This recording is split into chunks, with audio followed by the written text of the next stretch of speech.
Lição 12. O profeta inquieto. Verso para memorizar.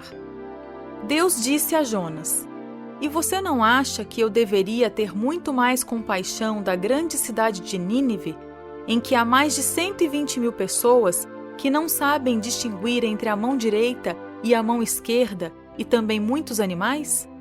Jonas 4:11. Sábado, 11 de setembro. Uma das histórias mais interessantes das Escrituras é a de Jonas. Ali estava ele, um profeta de Deus, chamado pelo Senhor, mas que fugiu do chamado.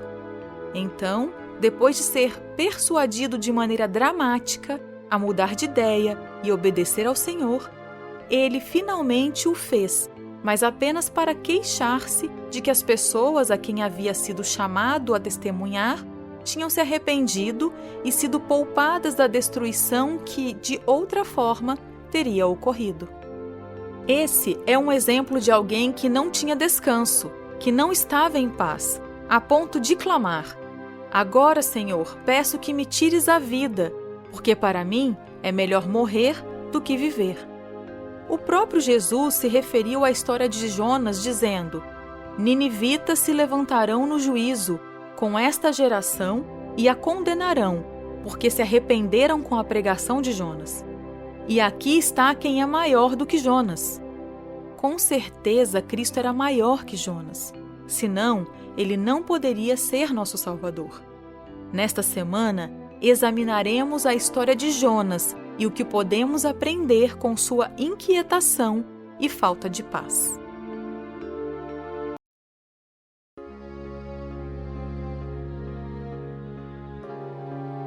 Domingo, 12 de setembro.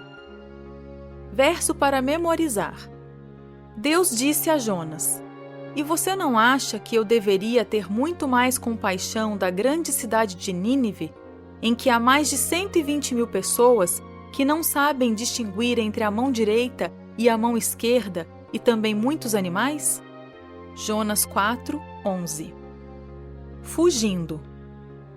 Jonas foi um missionário bem-sucedido, mas relutante, pelo menos no início. O chamado de Deus afetou sua vida de modo significativo.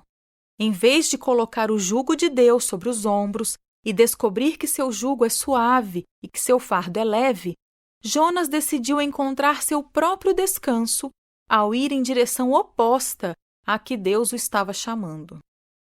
Pergunta 1. Pense na história de Jonas. Onde Jonas esperava encontrar paz e descanso do chamado de Deus? Essa escolha deu certo para ele? Jonas partiu em direção oposta à que Deus o tinha chamado. Ele nem sequer parou para argumentar com Deus, como fizeram outros profetas da Bíblia quando foram chamados para ser mensageiros do Senhor. Curiosamente, essa não foi a primeira vez que Jonas tinha sido chamado para falar em nome de Deus, como é sugerido em 2 Reis 14:25. Na ocasião descrita em Reis, porém, Jonas fez o que o Senhor havia lhe pedido. Contudo, não dessa vez. Por quê? Registros históricos e arqueológicos documentam a crueldade dos senhores neo-assírios que dominaram o Antigo Oriente Próximo no 8º século a.C., época em que Jonas ministrou em Israel. Cerca de 75 anos depois, Senaqueribe atacou Judá. Israel e Samaria haviam caído 20 anos antes, e o rei Ezequias aparentemente havia se juntado a uma coalizão local anti-assíria. Havia chegado a hora de os assírios acertarem as contas. A Bíblia, documentos da Assíria e os relevos das paredes do palácio de Senaqueribe, em Nínive, contam a história cruel da queda de Laques, uma das mais importantes fortalezas na fronteira sul de Ezequias. Em uma das inscrições, Senaqueribe dizia ter feito mais de 200.000 prisioneiros de 46 cidades fortificadas que ele alegava ter destruído. Quando o rei assírio tomou Laques, centenas ou milhares de prisioneiros foram empalados. Os partidários radicais de Ezequias foram esfolados vivos e o restante foi enviado à Assíria como mão de obra escrava. Os assírios eram cruéis.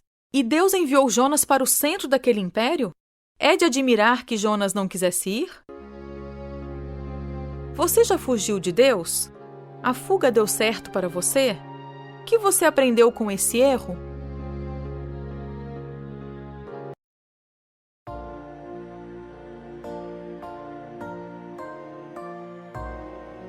Segunda, 13 de setembro.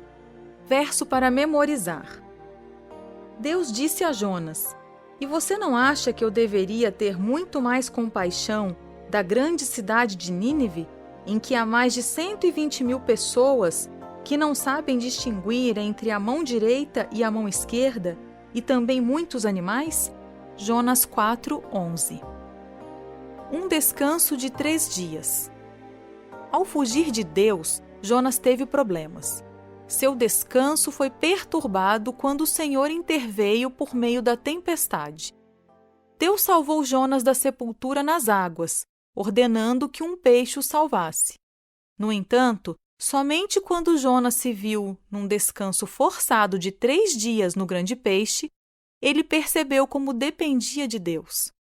Às vezes, temos que ser levados aonde não temos nada que o mundo oferece para nos apoiar, a fim de perceber que nossa necessidade é de Jesus. Ouça Jonas 2, 1-9. Então Jonas, do ventre do peixe, orou ao Senhor, seu Deus, e disse: Na minha angústia clamei ao Senhor, e ele me respondeu. Do ventre do abismo gritei, e tu ouviste a minha voz, pois me lançaste nas profundezas no coração dos mares, e a corrente das águas me cercou, todas as tuas ondas e as tuas vagas passaram sobre mim. Então eu disse: Estou excluído da tua presença. Será que tornarei a ver o teu santo templo?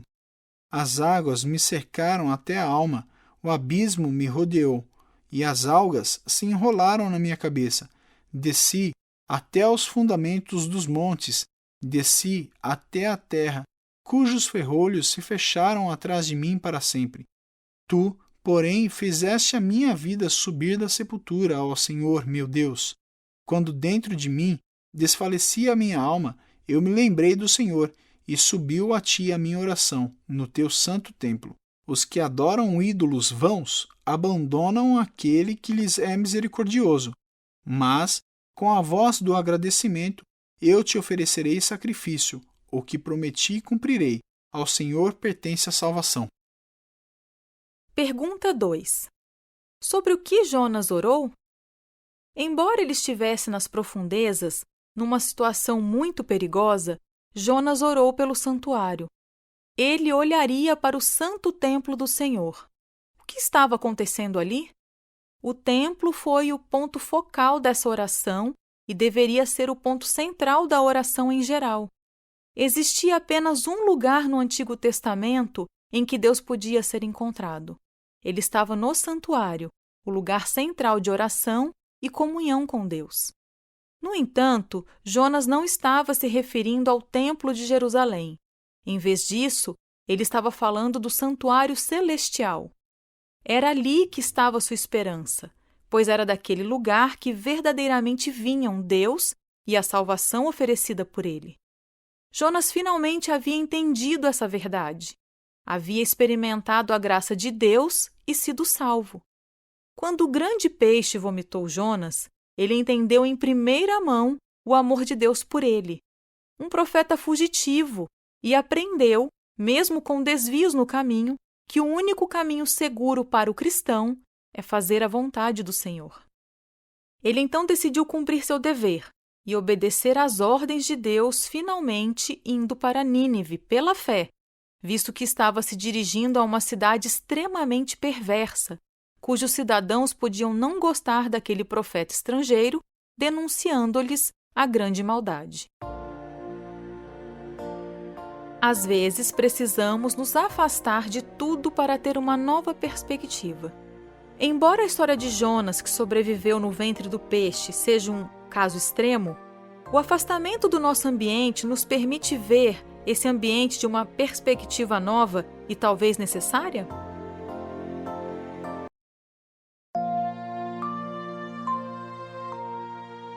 Terça, 14 de setembro. Verso para memorizar. Deus disse a Jonas: E você não acha que eu deveria ter muito mais compaixão da grande cidade de Nínive, em que há mais de 120 mil pessoas que não sabem distinguir entre a mão direita e a mão esquerda e também muitos animais? Jonas 4:11. Missão cumprida. Comparada a qualquer cidade em Israel, Nínive era enorme. Ora, Nínive era uma cidade muito importante diante de Deus. Eram necessários 3 dias para percorrê-la. Ouça Jonas 3, 1 a 10.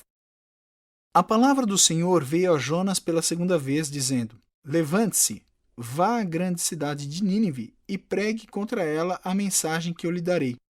Jonas se levantou e foi a Nínive, segundo a palavra do Senhor. Ora, Nínive era uma cidade muito importante diante de Deus.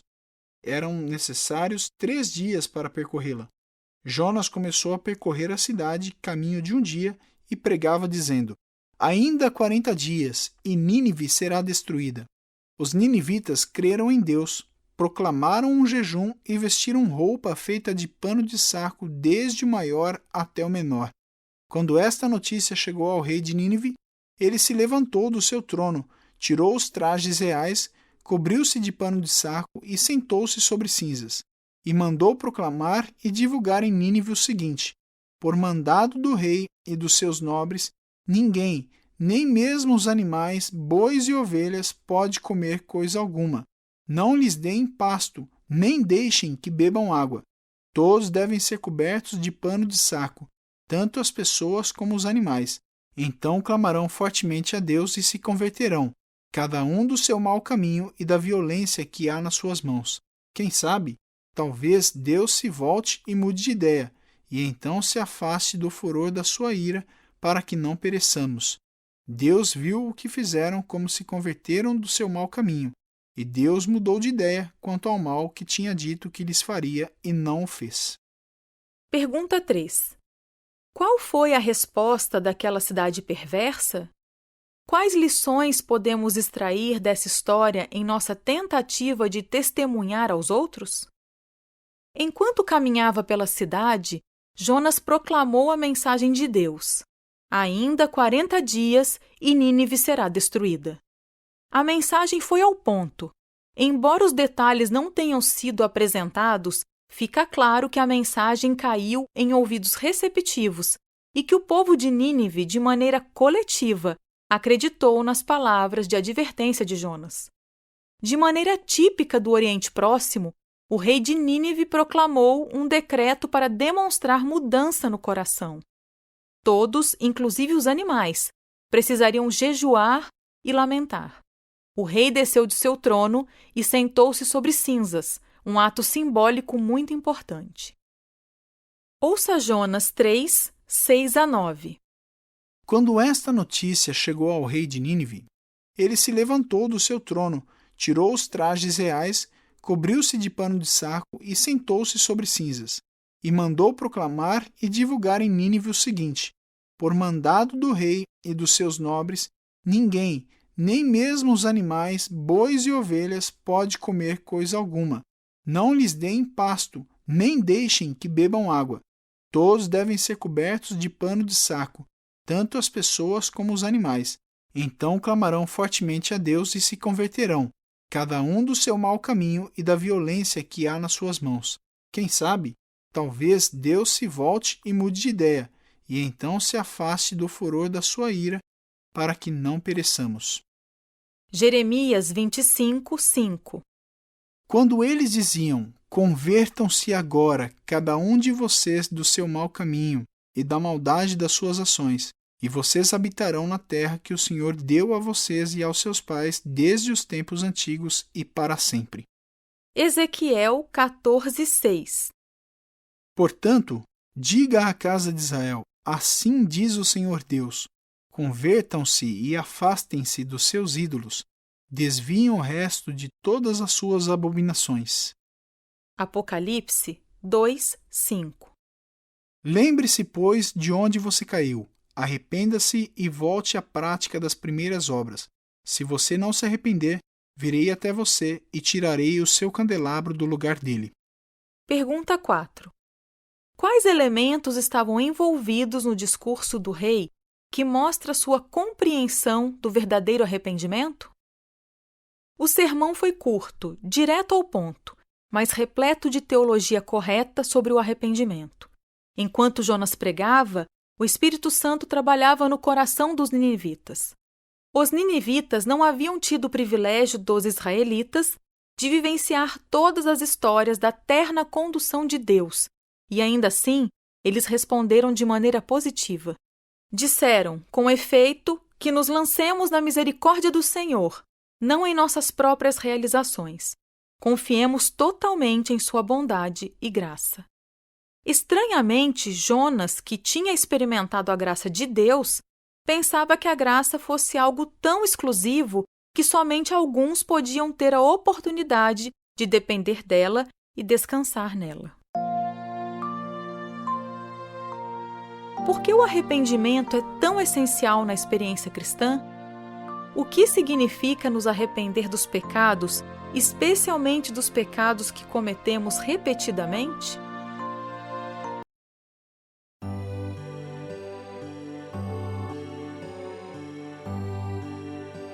Quarta, 15 de setembro. Verso para memorizar. Deus disse a Jonas: E você não acha que eu deveria ter muito mais compaixão da grande cidade de Nínive, em que há mais de 120 mil pessoas que não sabem distinguir entre a mão direita e a mão esquerda e também muitos animais? Jonas 4:11. Um missionário irado e inquieto. Ouça Jonas 4:1-11. Mas Jonas ficou muito aborrecido e com raiva.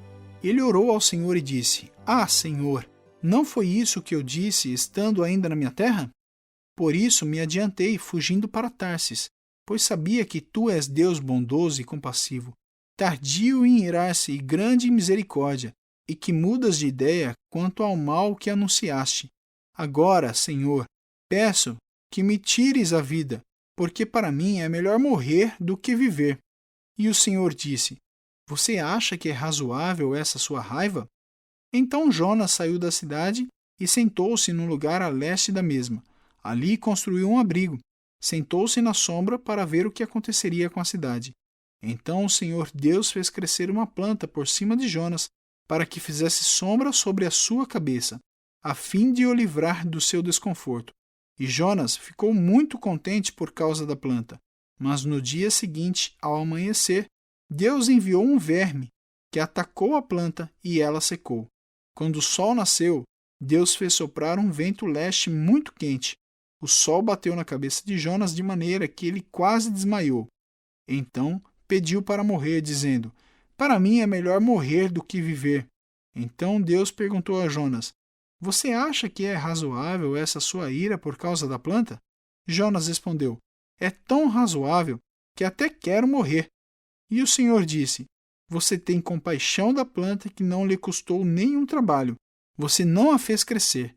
Numa noite, ela nasceu e na noite seguinte desapareceu. E você não acha que eu deveria ter muito mais compaixão da grande cidade de Nínive, em que há mais de 120 mil pessoas que não sabem distinguir entre a mão direita e a mão esquerda e também muitos animais? Pergunta 5. Qual era o problema de Jonas? O que aprendemos de seu caráter defeituoso? Infelizmente, a história de Jonas não termina no capítulo 3. O capítulo 4 começa com a ira de Jonas para com Deus, porque seu esforço missionário tinha sido muito bem sucedido. Jonas estava preocupado em parecer tolo. Deus tomou tempo para conversar com seu profeta, que se comportou como criança, tendo um acesso de ira.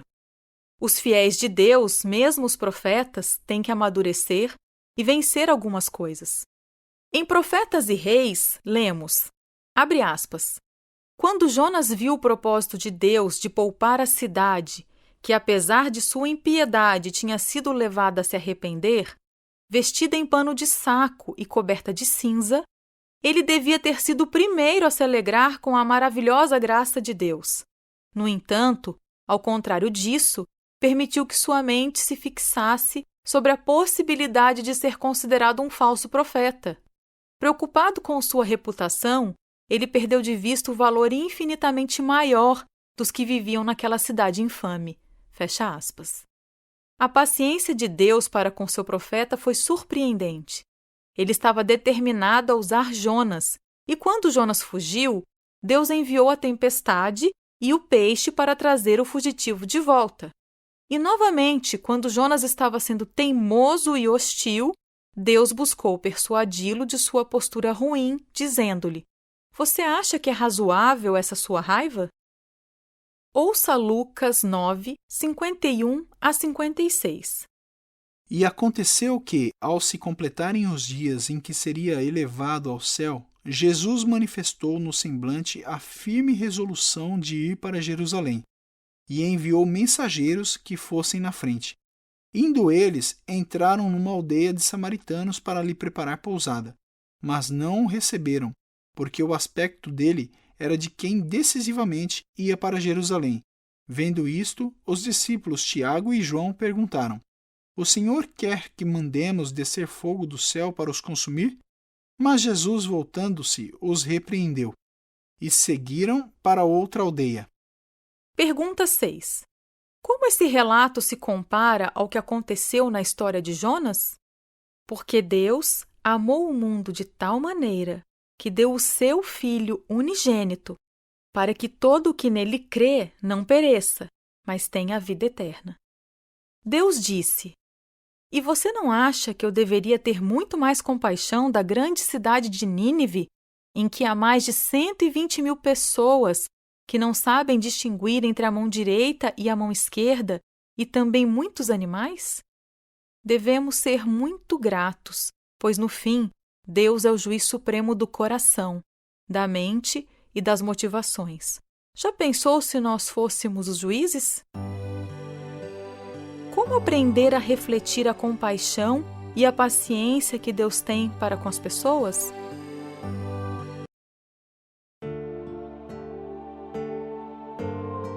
Quinta, 16 de setembro. Verso para memorizar. Deus disse a Jonas: "E você não acha que eu deveria ter muito mais compaixão da grande cidade de Nínive, em que há mais de 120.000 pessoas que não sabem distinguir entre a mão direita e a mão esquerda e também muitos animais?" Jonas 4, 11. Uma rua de mão dupla. Parece que não valia a pena lidar com os problemas que Jonas causava. Nínive era perigosa, mas os ninivitas não pareciam ser o problema. Eles entenderam a mensagem e logo se arrependeram. Jonas, o missionário, era o elo mais fraco nessa história de missão. Deus perseguiu o relutante profeta porque sabia que Jonas precisava da viagem missionária a Nínive tanto quanto os ninivitas precisavam ouvir a mensagem do missionário.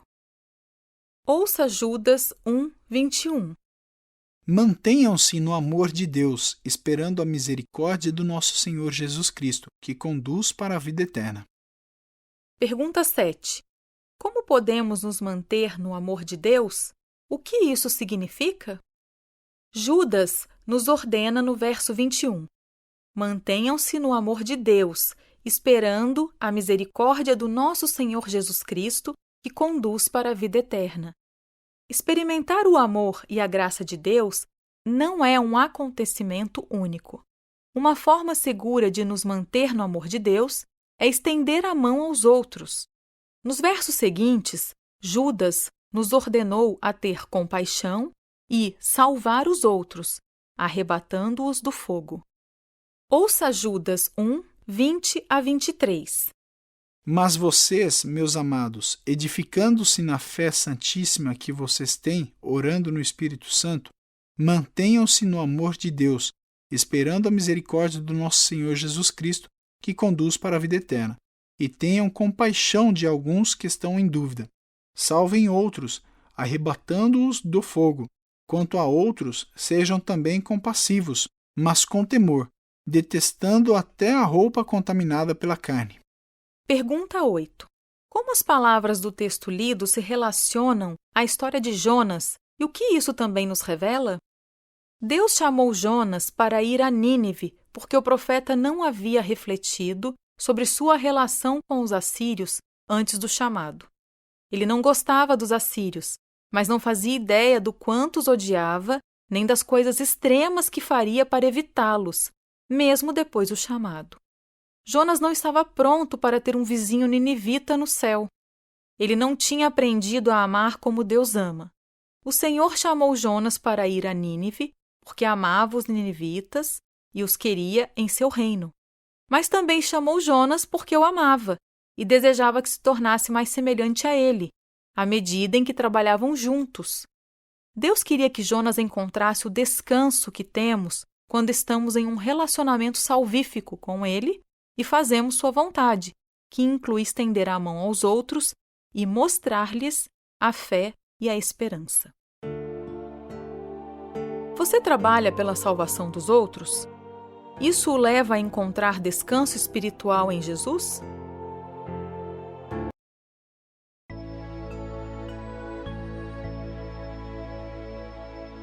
Sexta, 17 de setembro. Verso para memorizar. Deus disse a Jonas: E você não acha que eu deveria ter muito mais compaixão da grande cidade de Nínive, em que há mais de 120.000 pessoas que não sabem distinguir entre a mão direita e a mão esquerda e também muitos animais? Jonas 4, 11. Estudo adicional. Em Profetas e Reis, lemos, abre aspas, na tarefa que lhe for entregue, Jonas tinha recebido uma pesada responsabilidade. Contudo, aquele que o havia mandado ir estava apto a sustentar seu servo e garantir seu sucesso. Se o profeta tivesse obedecido sem questionar, ele teria sido poupado de muitas experiências amargas e teria sido generosamente abençoado. Apesar de tudo, na hora do desespero de Jonas, o Senhor não se afastou dele. Por meio de uma série de provas e estranhas providências, a confiança do profeta em Deus e em seu infinito poder para salvar devia ser revivida. Fecha aspas. Em Parábolas de Jesus, lemos, abre aspas, milhares podem ser alcançados pelo modo mais simples e modesto. Os mais intelectuais, considerados os homens e mulheres mais prendados do mundo, são muitas vezes refrigerados pelas palavras simples de alguém que ama a Deus e fala desse amor tão naturalmente como os mundanos o fazem das coisas que mais profundamente lhes interessam. Fecha aspas. Perguntas para consideração. O profeta de Deus ficou chateado porque o povo a quem o Senhor o tinha enviado aceitou a salvação. Como entender essa atitude de Jonas?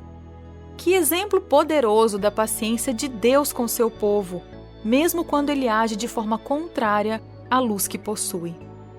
Deus não deseja salvar somente rebeldes, mas também quer transformar seus seguidores. Como obter um novo coração, mesmo que já conheçamos o Senhor e a verdade? Qual é a diferença entre conhecer a verdade e ser transformado por ela?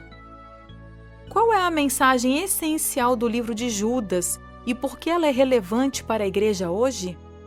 A experiência de trabalhar pela salvação de outros também nos faz bem espiritualmente? Não importando as razões de Jonas para não querer ir a Nínive, Deus lhe mostrou que ele estava equivocado. Podemos refletir em nossa relação com os outros a atitude de Jonas?